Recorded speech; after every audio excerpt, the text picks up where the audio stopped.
প্রিয় বন্ধুরা, মন যেখানে ঝাপসা, ফলাফল সেখানে শূন্য। নিজেকে প্রশ্ন করেছেন? ব্যস্ত থাকেন, অনেক পরিশ্রম করেন, কিন্তু দিন শেষে ফলাফল শূন্য। সবাই তো এগিয়ে যাচ্ছে, আমি কেন পিছিয়ে পড়ছি? সমস্যাটা আপনার, পরিশ্রমের না। শুনুন তাহলে, প্রতিদিন প্ল্যান নেয় কিন্তু অ্যাকশন নেয় না। নিয়মিত বলে কাল থেকে করব, কিন্তু কালই আসে না। সত্যিকার অর্থে কি চাচ্ছেন ঠিক করুন।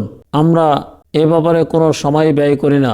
মনে যাই আসুক লিখে ফেলুন, নিজেকে সীমাবদ্ধ রাখবেন না। মন সবসময় বলে কিছু একটা করব, কিছু একটা হবে।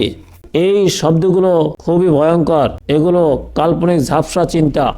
এক ব্যক্তি ব্যবসা শুরু করলো, নিয়মিত চালাচ্ছে, সকালে খোলে, রাতে বন্ধ করে, রোজ 14 থেকে 15 ঘন্টা সময় দেয়, কিন্তু মাস শেষে হিসাব করে লাভ বা উন্নতি নেই, এক জায়গায় আটকে আছে। জিজ্ঞেস করা হলো লক্ষ্য সম্পর্কে, উত্তর দিল ভালো কিছু করার।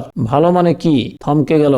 একটাই সমস্যা, অস্পষ্ট লক্ষ্য। বিভিন্ন সময়ে বিভিন্ন কিছু ব্যবসা নিয়ে ভাবে, কিন্তু কোনো কিছু স্পষ্ট পরিকল্পনা নেই। ফলে সে সবকিছুই করতে চায়, কিন্তু সঠিকভাবে কিছুই করে না, এখানে হেরে যায়। অন্তর থেকে একবার ভাবুন, আপনি আসলে কি চাচ্ছেন? প্রশ্ন করুন, আমি কি জীবনে কিছু করতে পারবো না? এটাই কি আমার ভাগ্যে ছিল? এই ধরনের প্রশ্ন আসলে একজন ছাত্রের, একজন ব্যবসায়ীর কিংবা একজন বেকার যুবকের ভিতরে ঘুরে। মাইন্ড সেট করুন, আপনি যা আজকে করছেন সেটা কি আসলে চেয়েছিলেন কিনা? আগামী 10 বছর পরে কোথায় যেতে চাচ্ছেন, ঠিক সেটির উপরে কি স্থির আছেন? আপনি কি সেটি চাচ্ছেন? সেটি কি ভালোবাসেন? তবে যা চান লক্ষ্য ঠিক করে লিখে ফেলুন। কেউ কখনো ঝাপসা চিন্তা নিয়ে স্পষ্ট ফল পায় না। ফলাফল কখনোই আগে আসে না, আগে আসে স্পষ্ট লক্ষ্য।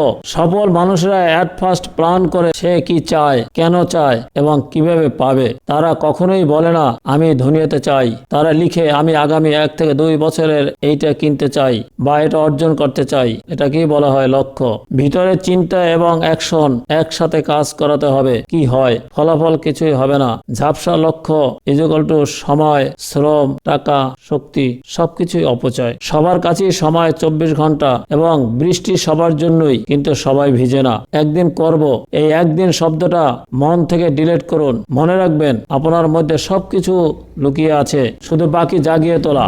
একটাই সমস্যা, মন ঝাপসা। মন পরিষ্কার হলে পথ পরিষ্কার হয়, পথ পরিষ্কার হলে যাত্রা ভালো হয়। করেন আর নাই করেন, একটু কষ্ট করে কাগজে লিখে ফেলুন কি চাই, কবে চাই, কিভাবে চাই, এবং কিছু কিছু ক্ষেত্রে না বলার অভ্যাস তৈরি করুন। প্রতিদিন আয়নার সামনে বলুন, এক লক্ষ্য, এক অস্ত্র, ফলাফল আসতে বাধ্য।